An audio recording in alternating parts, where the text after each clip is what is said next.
Halo semua, welcome back to my YouTube channel. Sebelum kalian nonton, jangan lupa untuk subscribe, lalu aktifkan juga lonceng notifikasinya. Terima kasih. MPASI, ada juga yang bilang MPASI.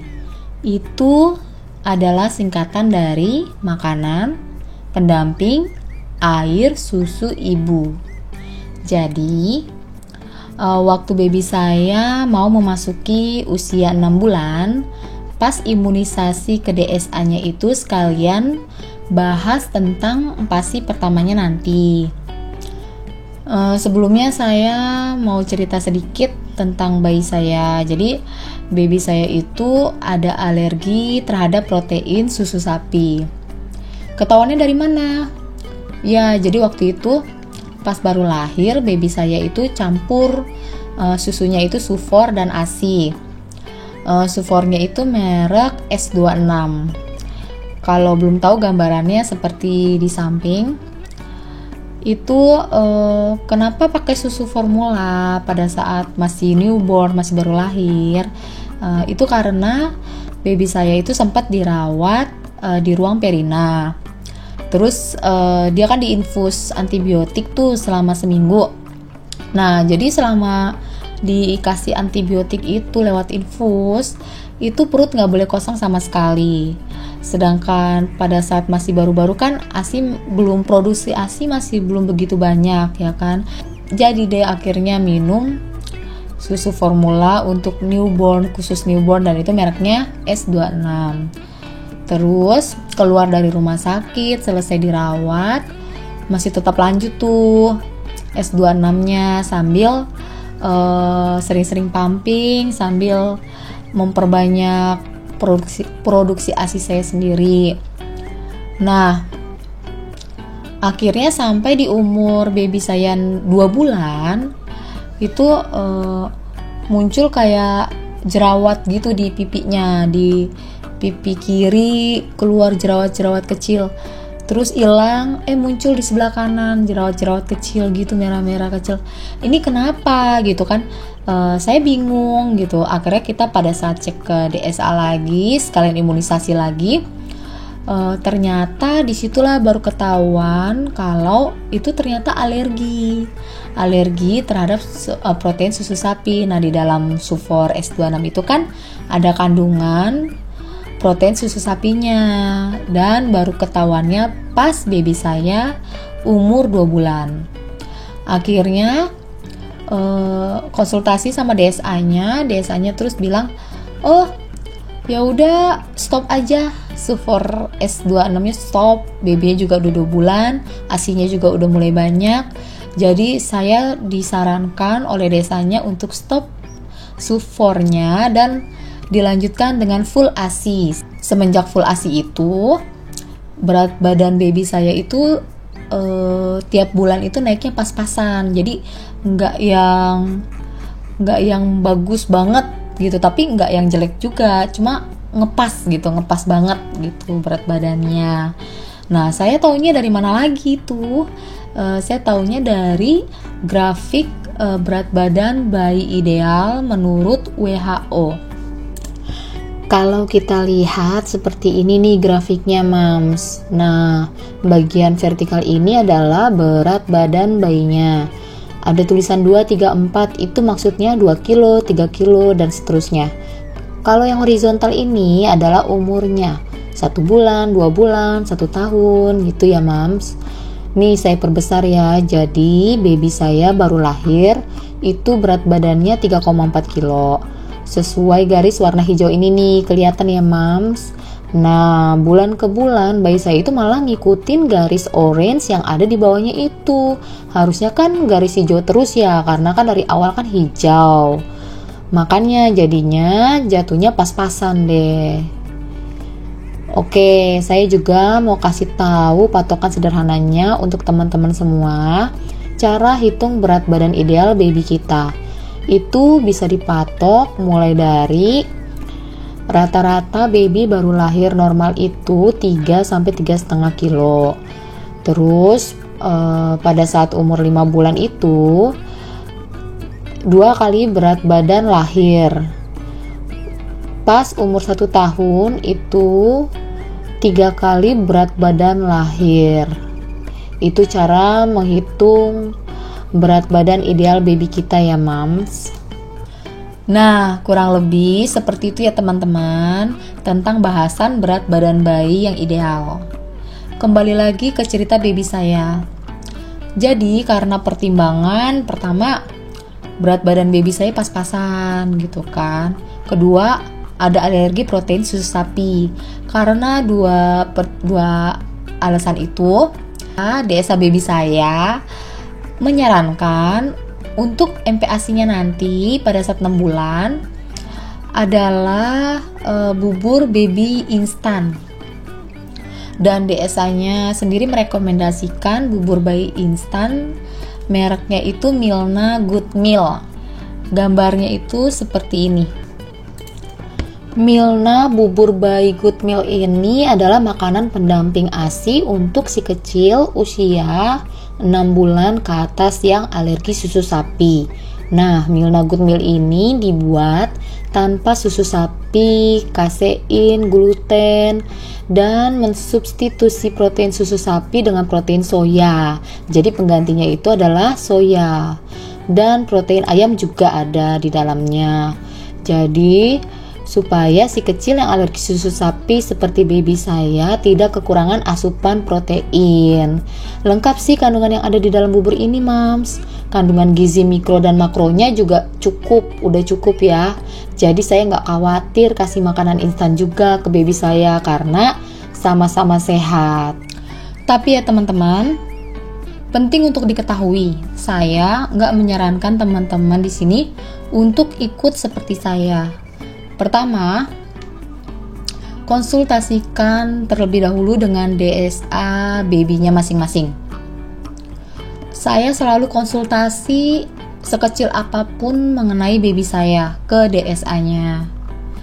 Wajib konsultasi dengan DSA-nya dan terbuka tentang kondisi baby kita, apapun itu. Saya juga melakukan hal itu soalnya karena DSA itu lebih tahu tentang kondisi baby kita dan pasti akan membantu mencari solusi, mencari alternatif yang terbaik untuk baby kita kalau misalnya ada masalah-masalah apa gitu. Kayak baby saya kan alergi protein susu sapi, ya kan, terus berat badannya pas-pasan gitu, dan solusinya itu gitu. Jadi sih intinya kita pun harus percaya sama DSA baby kita. Setuju ya teman-teman mengenai case ini. Jadi pengalaman baby saya MPASI pertamanya itu adalah dengan bubur Milna Good Meal. Minumannya tetap ASI. Kalau lagi makan, ASI yang hasil pumpingan saya dihangatkan, terus barengan dengan makan MPASI-nya gitu. Nah, untuk tekstur makanan baby saya, walaupun pakai bubur instan gitu, tetap pakai tekstur gitu. Jadi saya ada beberapa foto nih tentang tekstur bubur, mulai dari awal, dari pertama kali makan baby saya berubah tuh sampai beberapa minggu kemudian gitu. Ini saya tampilkan ya, ada gambar-gambarnya seperti ini. Saran dari DSA-nya itu untuk 3 hari harus encer banget tekstur dari bubur Milna ini. Nah, seperti ini ya mams. Oh iya mams, DSA baby saya ini adalah seorang profesor dan ahli gizi, makanya saya percaya dengan saran yang diberikan oleh DSA-nya. Jadi 3 hari pertama MPASI itu baby saya buatkan bubur yang encer banget. Nah itu bertahap, setelah hari keempat baru deh mulai dibuat agak padat dikit sampai selama 2 minggu. Nah ini gambar saat MPASI memasuki 2 minggu. Milnanya saya tambahkan 1 sendok makan Evo. Baby saya terlihat lebih doyan, mungkin karena rasanya lebih gurih ya mams. Lalu minggu berikutnya saya tambahkan canola. Canola itu adalah unsalted butter khusus untuk baby alergian seperti baby saya. Ini juga bisa membuat makanan jadi lebih gurih. Nah, saat baby saya sudah 7 bulan, saya mulai kasih tambahan kaldu ayam kampung homemade bikinan sendiri. Sampai sekarang saya masih suka kasih kaldu ayam kampung itu ke baby saya. Terus saya mulai kasih cemilan selain pure buah itu adalah puding Milna. Akhirnya baby saya umur 8 bulan sudah oke, desanya bilang bikin bubur homemade.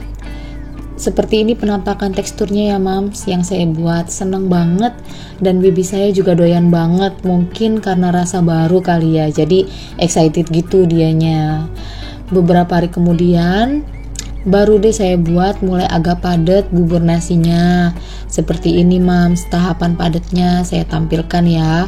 Sudah mulai dicampur pakai ati ayam kampung, terus pakai tempe, pakai sayur-sayuran, terus juga pakai kuning telur ayam kampung. Pokoknya tuh semua lauknya itu saya buat jadi satu dengan bubur nasinya. Jadi seperti itu, dan teksturnya bertahap mulai dari tadi agak cair sampai agak padat sampai padat gitu ya mam. Oke, itu tadi pembahasan tentang tekstur MPASI baby saya yang bertahap. Itu bertahap semua ya mams. Dan itu sekali lagi saran dari DSA-nya, harus bertahap. Nah, sekarang kita bahas untuk makanan selingannya seperti buah-buahannya itu. Jadi di 2 minggu pertama baby saya itu nggak makan buah dulu. Jadi yang dimakan itu adalah bubur baby instan itu sehari 2 kali, pagi dan sore. Dan minumannya ASI yang dihangatkan. Kalau lagi makan kan ASI hasil pampingan saya dihangatkan. Terus selebihnya menyusui aja gitu setiap saat sambil melihat tekstur pup baby kita. Nah, kenapa bertahap? Supaya lambungnya nggak kaget. Kan masih awal-awal terima makanan lain masuk selain ASI. Dan benar banget mams, pup baby saya itu selama 2 minggu awal MPASI-nya itu bagus, terbilang sangat bagus. Nggak padet, tapi nggak encer juga gitu, enggak. Pokoknya bagus lah, bagus pupnya itu. Saya sebenarnya nggak sabar tuh waktu itu tuh. Pengen banget ngelihat teman-teman saya yang lain, anak-anaknya tuh dari awal malah udah dikasih yang macem-macem, yang banyak gitu. Saya sebenarnya nggak sabar untuk melakukan itu semua gitu, apalagi bikin MPASI buatan kita sendiri gitu, buatan saya sendiri. Tapi saya harus sabar-sabarin tuh, karena kan sekali lagi ngelihat kondisi baby saya dan mengikuti saran DSA-nya gitu kan. Jadi saya sabar-sabarin deh. Akhirnya setelah 2 minggu awal berlalu, baby saya kasih tambahan selain bubur instan, yaitu buah-buahan. 1 pure buah 1 hari. Pure buah itu maksudnya pure itu bener-bener yang hancur banget gitu, jadi kayak disaring halus. Saringannya itu pakai saringan besi. Nah, ini ada foto-fotonya, ada gambar-gambarnya dari buah-buah yang saya kasih dari awal. Buah pertama itu saya masih inget banget, itu pure pisang, dan itu habis. Terus malamnya perdana baby saya pupnya agak padat. Lanjut hari kedua saya buat pure pepaya, itu habis juga, dan malamnya pup baby saya bagus. Hari ketiga saya buat pure jeruk baby. Sampai sekarang jeruk baby favorit dimakan sama baby saya. Hari keempat pure pir, ini juga favorit baby saya, ini suka banget sama buah pir ini sampai sekarang. Hari kelima pure kabocha, ini lumayan suka sih baby saya. Hari keenam pure buah naga, sampai sekarang juga nih favorit banget nih buah naga, suka banget baby saya. Sampai belepotan kalau setiap kali makan dan minta nambah terus. Lanjut hari ketujuh pure wortel. Ini kurang suka baby saya kalau pure wortel doang, dia kurang suka. Jadi saya suka campur dengan jeruk baby, baru dia mau makan sampai habis. Lanjut hari ke-8, pure kentang. Kurang suka juga nih baby saya. Tapi begitu saya tambah jeruk baby, baru dia suka. Jadi untuk makanan atau buah yang baby saya kurang suka, saya suka tambahin jeruk baby, baru dia suka dan dimakan sampai habis. Lanjut hari ke-9, ini saya kasih pure melon, suka lumayan. Itu saya kasih pure alpukat, juga suka, apalagi kalau saya kasih alpukat mentega. Itu kan rasa manisnya kan udah ada di dalam alpukatnya itu, dan dia suka. Nah mams, jadi itu kan ada 10 pure buah tuh yang saya sudah kasih selama 10 hari. Sambil saya lihat nih pup baby saya, kalau yang pupnya agak padat atau yang lumayan kayaknya ini keras gitu kan, itu saya stop dulu buahnya. Jadi saya nggak kasih dulu ke baby saya untuk sementara. Kalau baby saya itu dulu waktu awal-awal yang saya stop dulu buahnya itu adalah pisang, terus wortel, melon, kabocha. Udah sih kayaknya itu deh, karena tuh waktu itu pupnya agak padat gitu, jadi saya stop untuk sementara. Kalau sekarang sih baby saya udah semenjak 1 tahunan lebih, udah saya kasih lagi itu dan udah oke pupnya gitu. Jadi itu loh maksudnya bertahap seperti itu loh, maksudnya pelan-pelan seperti itu loh. Begitulah MPASI yang bertahap yang saya berikan kepada baby saya sesuai dengan saran DSA-nya, sesuai dengan kondisi yang ada pada baby saya. Dan bersyukur banget setelah mengikuti saran dari DSA-nya, sampai sekarang baby saya tuh termasuk baby yang pinter makannya. Jadi nggak pernah nolak makanan gitu. Terus pupnya juga bagus. Pasti adalah anak bayi nolak-nolak makanan gitu, pasti ada. Cuma sebentaran aja gitu baby saya. Paling waktu itu waktu umur baby saya 1 tahunan sih sempet kayak susah makan gitu, kayak nolak makan. Tapi itu cuma sebentaran aja, selebihnya udah mau lagi makan. Sekarang baby saya udah mau 2 tahun, tambah rajin makan, tambah suka makan dia. Oke teman-teman, seperti apakah MPASI yang kalian berikan kepada baby kalian? Apakah sama dengan saya atau beda? Boleh banget yuk kita sama-sama sharing di kolom komen di bawah ini. Terima kasih untuk semua yang sudah menonton sampai habis cerita pengalaman saya memberikan MPASI kepada baby saya. Semoga menginspirasi kalian semua yang ada di sini. Sehat-sehat ya semua teman-teman. Juga untuk para babynya tumbuh kembangnya baik dan sehat-sehat kita semua, amin. Sampai ketemu di konten berikutnya, dadah.